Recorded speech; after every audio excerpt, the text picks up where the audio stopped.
लेकिन फिलहाल नजर डालते हैं देश के महासंकट कोरोना से जुड़ी तमाम खबरों पर। देश में कोरोना के 2300 से ज्यादा मामले सामने आए। स्वास्थ्य मंत्रालय के मुताबिक देश भर में अब तक 2301 कोरोना के मामले सामने आए। अब तक 56 लोगों की मौत हुई तो 157 लोग स्वस्थ होकर ठीक घर लौटे हैं। केंद्रीय स्वास्थ्य मंत्री डॉक्टर हर्षवर्धन की माने तो भारत में हालात यूरोपियन देशों की तरह नहीं है। उन्होंने कहा भारत के हालात यूरोप के देशों की तुलना में बेहतर है।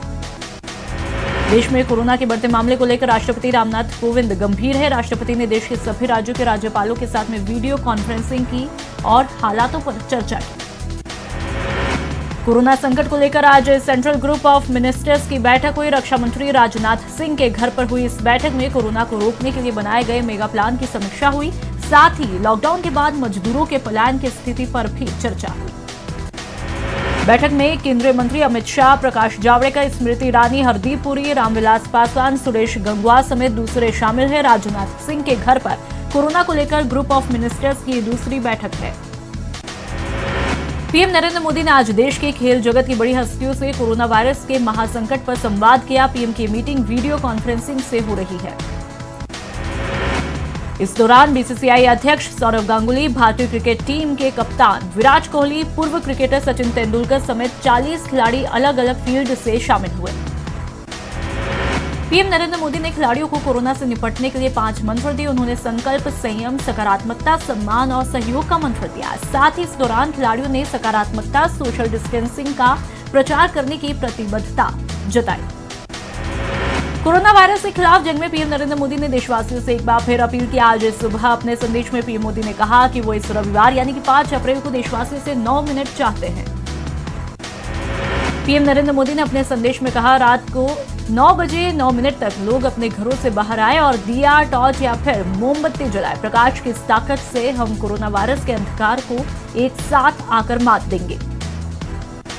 पीएम ने कहा, चारों तरफ हर व्यक्ति जब एक एक दिया जलाएगा तो प्रकाश की इस महाशक्ति का एहसास होगा, जिसमें ये उजागर होगा कि हम एक ही मकसद से एकजुट होकर लड़ रहे हैं। उस उजाले में हम संकल्प करें कि हम अकेले नहीं हैं। पीएम मोदी ने लोगों से यह भी अपील की कि इस 9 मिनट के आयोजन के समय किसी को भी कहीं भी इकट्ठा नहीं होना है। पीएम ने इस बार लोगों को घरों में रहकर ही 9 मिनट का आयोजन संपन्न करने की हिदायत दी। पीएम मोदी ने 22 मार्च को जनता कर्फ्यू के दौरान शाम 5 बजे कोरोना वीरों के सम्मान में बजाई गई थाली, घंटी, ताली आदि का भी जिक्र किया। उन्होंने कहा कि आपने जिस तरह 22 मार्च को कोरोना वीरों के प्रति जिस तरह धन्यवाद दिया वह कई देशों के लिए मिसाल बन चुका है। पीएम मोदी ने कहा कि आज जब करोड़ों लोग घरों में हैं, उन्होंने कहा कि यह लॉकडाउन का समय जरूर है, हम अपने अपने घरों में जरूर है, लेकिन हम में से कोई अकेला नहीं। 130 करोड़ देशवासियों की सामूहिक शक्ति हर व्यक्ति के साथ है, हर व्यक्ति का संबल है। पीएम मोदी ने कहा, कोरोना महामारी से फैले अंधकार के बीच हमें निरंतर प्रकाश की तरफ जाना है। महामारी से सबसे ज्यादा प्रभावित हमारे गरीब भाई बहनों को निराशा से आशा की तरफ ले जाना है। हमें उजाले और निश्चितता की तरफ बढ़ना है। पीएम मोदी ने कहा, समय समय पर देशवासियों की सामूहिक शक्ति की विराटता, इसकी भव्यता और इसकी दिव्यता की अनुभूति करना जरूरी है। देश जब इतनी बड़ी लड़ाई लड़ रहा है तो हमें जनता जनार्दन के विराट स्वरूप, उनकी अपार शक्ति का लगातार साक्षात्कार करते रहना चाहिए। पीएम ने अपने संबोधन में कहा, मेरी एक और प्रार्थना है कि इस आयोजन के समय किसी को भी कहीं पर भी इकट्ठा नहीं होना। इस दौरान सोशल डिस्टेंसिंग की लक्ष्मण रेखा को भी लांघना नहीं है। पीएम मोदी ने कहा, हमारे यहाँ माना जाता है कि जनता जनार्दन ईश्वर का ही रूप होती है, इसलिए जब देश इतनी बड़ी लड़ाई लड़ रहा हो तो ऐसी लड़ाई में बार बार जनता रूपी महाशक्ति का साक्षात्कार करते रहना चाहिए। प्रदेश के 17 जिलों में अब तक कोरोना के मामले सामने आ चुके हैं। पॉजिटिव मरीजों की संख्या 158 पहुंची, वहीं अब तक 3 लोगों की मौत हुई। जयपुर में अब तक सबसे ज्यादा 48 कोरोना मरीज मिले, जबकि भीलवाड़ा में 26, टोंक की बात करें 16 और जोधपुर में 10 पॉजिटिव मरीज पाए गए। दौसा में पहला कोरोना पॉजिटिव मरीज सामने आया। महाराष्ट्र के 10 जमाती दिल्ली होकर दौसा आए थे। कहा जा रहा है कि ये 13 मार्च को दिल्ली के मरकज में भी गए थे। कल महाराष्ट्र के 10 जमाती सहित 27 कोरोना संदिग्धों के सैंपल भेजे गए थे। आज सभी कोरोना संदिग्ध मरीजों की रिपोर्ट जब सामने आई तो 26 मरीज नेगेटिव पाए गए। महाराष्ट्र निवासी एक जमाती कोरोना पॉजिटिव पाया गया। दौसा में कोरोना पॉजिटिव मिलने के बाद प्रशासन भी पूरी तरह सक्रिय हुआ है। बीकानेर में 2 कोरोना वायरस से संक्रमित लोगों की पुष्टि हुई। दोनों ही त्रिपुरा से दिल्ली होते हुए बीकानेर पहुंचे थे। एक की उम्र 30 और दूसरे की 29 साल है। बीकानेर पहुंचे दोनों मरीजों की कोरोना संक्रमित पुष्टि होने के बाद जिला प्रशासन अलर्ट हुआ, तो वहीं रानीसर और फड़ बाजार में कर्फ्यू लगा है। कोरोना संकट को देखते हुए सीएम गहलोत ने बड़ा फैसला किया। सरकार ने 2 महीने के लिए बिजली और पानी के बिल को स्थगित करने का फैसला किया। 150 यूनिट तक उपभोग करने वाले घरेलू श्रेणी के बिजली उपभोक्ताओं के बिल को स्थगित किया है। किसानों के लिए भी सीएम ने कई बड़े फैसले किए। इस साल खरीफ में किसानों को 25% ज्यादा फसली कर्ज दिया जाएगा। सरकार पीएम फसल बीमा योजना में भी 700 करोड़ प्रीमियम का भुगतान करेगी। प्रदेश के चिकित्सा मंत्री डॉक्टर रघु शर्मा ने सभी प्रदेशवासियों से अपील की, जिस भी व्यक्ति को खांसी जुकाम के लक्षण दिखाई दे तो वे इसे छुपाए नहीं बल्कि डॉक्टर को बताएं, ताकि उनकी स्क्रीनिंग करके कोरोना की जांच की जा सके। दुनिया भर में अब तक 53,000 से ज्यादा लोगों की कोरोना वायरस से मौत हुई, जबकि 10 लाख से ज्यादा लोग संक्रमित हैं। वहीं करीब 2 लाख लोग ठीक भी हुए हैं। स्पेन से कोरोना वायरस में अब तक 10,000 से ज्यादा लोगों की मौत हुई। गुरुवार तक 24 घंटे में यहां सबसे ज्यादा 950 लोगों की मौत हुई। चीन कोरोना वायरस के खिलाफ लड़ाई में अपनी जान गंवाने वाले विस्लोर डॉक्टर ली समेत अन्य शहीदों और इस संक्रामक रोग से देश में 3,300 लोगों की मौत पर शनिवार को राष्ट्रीय शोक दिवस मनाएगा। यूपी के सीएम योगी आदित्यनाथ ने स्वास्थ्य कर्मियों से मारपीट पर एनएसए के तहत कड़ी कार्रवाई करने के आदेश दिए। उन्होंने कहा कि इंदौर जैसी घटना हुई तो दोषियों पर एनएसए लगेगा। इसके अलावा गाजियाबाद की घटना को लेकर कड़ी कार्रवाई करने के आदेश दिए। कोरोना के बढ़ते खतरे के बीच यूपी सरकार एक्शन में है। यूपी में 7,177 एफआईआर दर्ज की गई। पकड़े गए 211 विदेशी नागरिकों के पासपोर्ट जब्त किए। अब तक यूपी में कोरोना के कुल 121 मामले सामने आए। उदयपुर में आज भी 3 नए कोरोना पॉजिटिव मामले सामने आए। पॉजिटिव आए सभी रोगी कल पॉजिटिव आए 15 साल के किशोर के रिश्तेदार है। परिजनों की आज रिपोर्ट की पुष्टि होने के बाद सभी को एमबी अस्पताल के सुपर स्पेशलिटी विंग में रखा गया। अब उदयपुर में कोरोना पॉजिटिव की संख्या 4 हुई। साथ ही उदयपुर के अंबा माता मल्ला तला इलाके में आज भी कर्फ्यू जारी है। पुलिस ने पूरी सख्ती के साथ में हालातों को संभाला और सड़कों पर किसी को नहीं निकलने दिया। भरतपुर दौरे पर पहुंचे चिकित्सा राज्य मंत्री डॉक्टर सुभाष गर्ग ने सिवर पंचायत समिति सभागार में अधिकारियों के साथ में बैठक की। बैठक में कोरोना संक्रमण और लॉकडाउन को लेकर चर्चा हुई। बैठक में चिकित्सा मंत्री ने मजदूरों और आम लोगों को कोई दिक्कत न आए, इस बाबत अधिकारियों को निर्देश दिए। उन्होंने कहा, राजस्थान के मुख्यमंत्री का साफ कहना है, लॉकडाउन के दौरान कोई भी व्यक्ति भूखा नहीं सोना चाहिए, इसकी पूरी व्यवस्था हो। चूरू की मरकज मस्जिद में 9 तबलीगी जमात के लोगों में से 3 कोरोना पॉजिटिव पाए गए, जिसके चलते एक तरफ चूरू शहर में कर्फ्यू लगाया तो वहीं दूसरी तरफ प्रशासन इन लोगों के संपर्क में आए सभी लोगों से जांच करवाने की अपील कर रहा है। चूरू में गुरुवार को जब मरकज मस्जिद क्षेत्र में सर्वे टीम पहुंची तो मदरसे में एक परिवार को छिपाया गया। जब टीम ने ताला खुलवाया तो वहां परिवार मिला। चिकित्सकों की टीम ने इस परिवार को क्वारंटीन किया है। भीलवाड़ा में कोरोना की वजह से 20 मार्च से ही कर्फ्यू लागू है। आज 15वें दिन भीलवाड़ा में अगले 11 दिनों तक कर्फ्यू को महाकर्फ्यू में बदला गया। इस अवधि में दूध और दवाइयों की सप्लाई घरों में ही की जाएगी। भीलवाड़ा शहर की सड़कों के साथ ही गली मोहल्लों की सड़कों को भी बैरिकेडिंग करके बंद किया। इस महाकर्फ्यू के हालातों का जायजा लिया प्रमोद तिवारी ने। प्रदेश में लॉकडाउन के दौरान प्रशासन ने सख्ती बढ़ाई। जोधपुर में कल 2 महिलाओं के कोरोना पॉजिटिव की पुष्टि होने के बाद शहर के 4 पुलिस थाना इलाके में कर्फ्यू लगा दिया। जोधपुर पुलिस ने मुख्य मार्गों के अलावा मोहल्ले की गलियों को भी सील किया और सभी आने जाने वाले वाहनों की सघन चेकिंग की जा रही है। भरतपुर में करीब 100 से ज्यादा ईंट भट्टे संचालित हो रहे हैं, लेकिन इन ईंट भट्टों पर लॉकडाउन का असर नहीं दिख रहा। ईंट उद्योग चलाने वाले सरकार के आदेशों की अनदेखी कर लगातार मजदूरों से मजदूरी करवा रहे हैं। ईंट भट्टों पर लॉकडाउन के आदेश की धज्जियां उड़ाई जा रही है। तस्वीरों में आप स्थिति देख सकते हैं कि इस तरह से ईंट भट्टे चलाए जा रहे हैं। अजमेर में रबी की फसल की कटाई करने वाले किसान भी खेतों में सोशल डिस्टेंसिंग का पालन कर रहे हैं। लॉकडाउन के दौरान ही महिला किसानों ने खेत में पहुंचकर फसल की कटाई शुरू की। भरतपुर में किसान सोशल डिस्टेंसिंग का पालन कर रहे हैं। ये किसान कोरोना वायरस से बचाव को लेकर किसान मुंह पर मास्क लगाने के अलावा दूरी भी बनाए हुए हैं। कोटा के बसंत विहार इलाके में 31 मार्च को एक व्यक्ति के कोरोना संदिग्ध पाए जाने के बाद इलाके को प्रशासन ने सील किया। संदिग्ध व्यक्ति की 2 बार नेगेटिव रिपोर्ट आने के बाद जिला प्रशासन और स्थानीय लोगों ने बड़ी राहत की सांस ली। कोटा के बसंत विहार इलाके में लगाई जीरो मोबिलिटी को खत्म करते हुए आज सुबह 10 बजे सभी बैरिकेड्स हटाए। हालांकि पूरे शहर में लॉकडाउन 14 अप्रैल तक जारी रहेगा। जयपुर में जेएनयू हॉस्पिटल के डॉक्टर्स ने इनोवेटिव तरीके से अपने ही अस्पताल की लैबोरेटरीज में कोरोना से लड़ने के संसाधनों को बनाया। जेएनयू हॉस्पिटल के डॉक्टर्स ने जहां पूरी ड्रेस से मास्क बनाए हैं, कॉलेज लैब में हैंड सैनिटाइजर तैयार किए गए। वहीं अब अमेरिका की तर्ज पर एक ही वेंटिलेटर से 4 मरीजों को एक साथ वेंटिलेट करने की तकनीक भी विकसित की। चूरू में लॉकडाउन का गंभीरता से पालन करने के लिए प्रशासन पूरी तरह प्रतिबद्ध दिख रहा है। लॉकडाउन का पालन पूरी तरह सुनिश्चित हो और एक भी व्यक्ति घर से नहीं निकले, इसके लिए स्थानीय पुलिस ड्रोन कैमरों का सहारा ले रही है।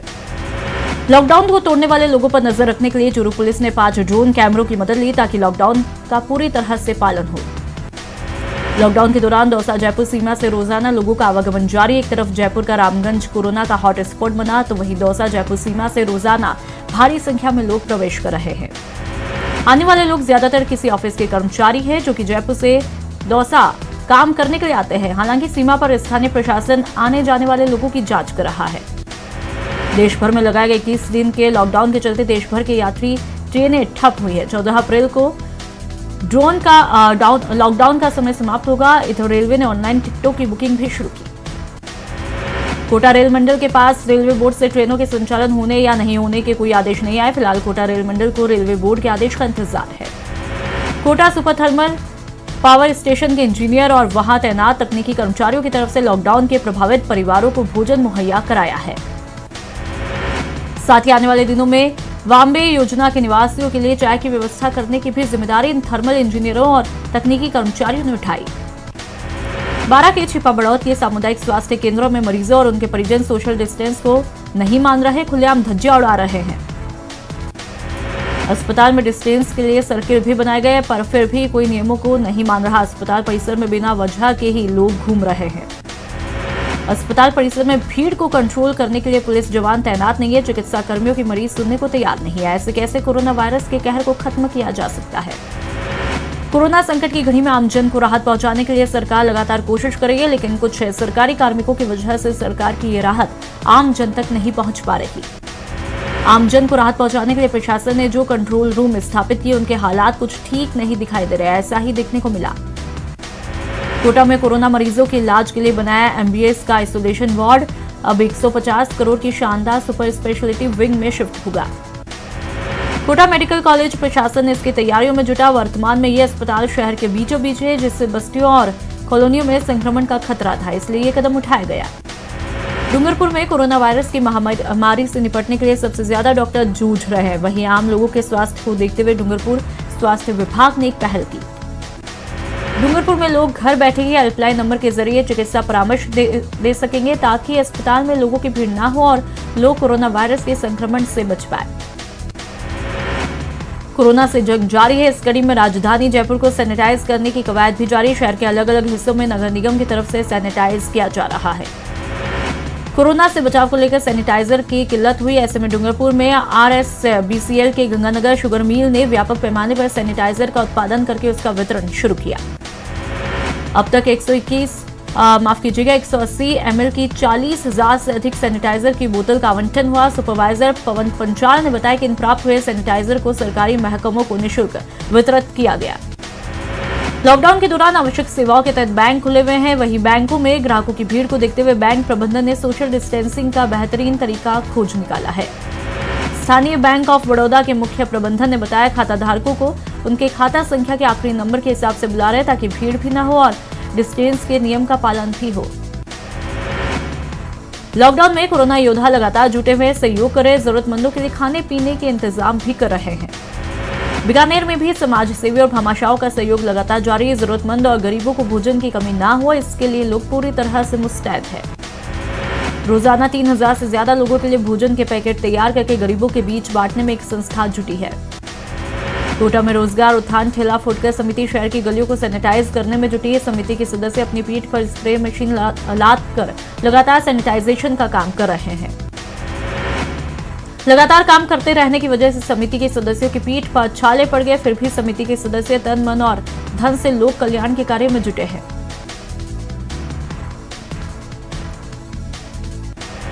चूरू के छापर में संयुक्त व्यापार मंडल कोरोना योद्धा के रूप में सामने आया। व्यापार मंडल अध्यक्ष अमित मोदी की अनूठी मुहिम शुरू की गई। सभी व्यापारियों के सहयोग से सैकड़ों जरूरतमंद परिवारों को लॉकडाउन के चलते राशन सामग्री दी जाएगी।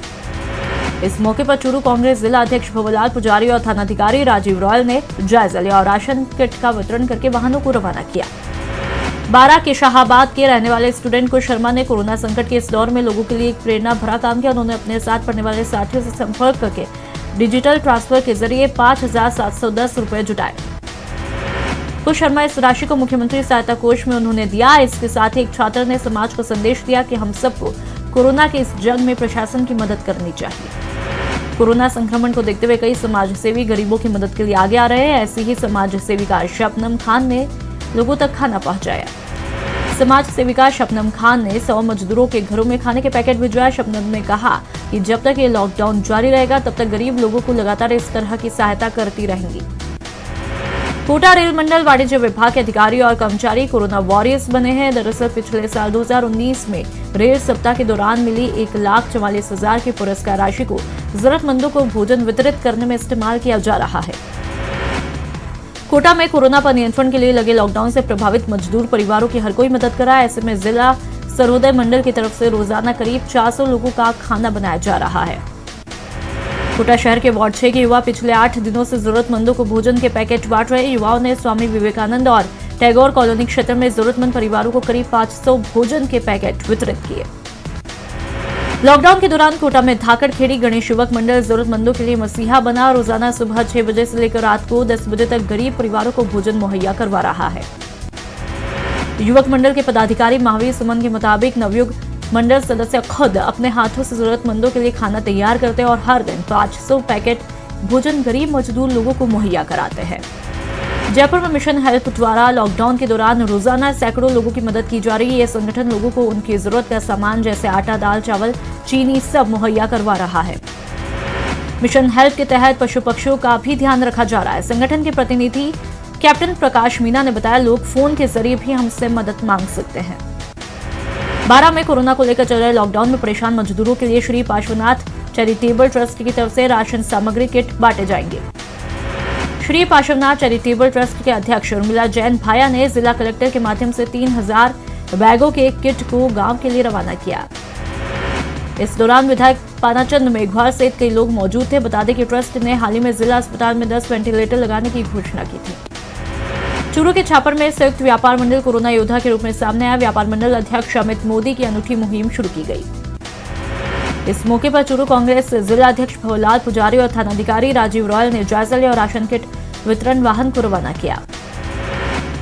भरतपुर के डी कस्बे में नगरपालिका के सफाई कर्मचारियों पर फूल बरसाए। कर्मचारियों का माल्यार्पण भी किया गया।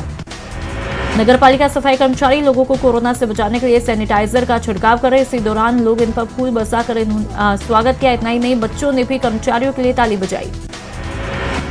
कोरोना से लड़ने के लिए कोरोना योद्धा डटे हुए। अस्पताल से लेकर सड़क तक कोरोना वॉरियर्स अपनी भूमिका निभा रहे हैं। ऐसे में घर में बैठे लोग भी कोरोना योद्धा से कम नहीं है, जो कि अपना पूरा सहयोग कर रहे हैं।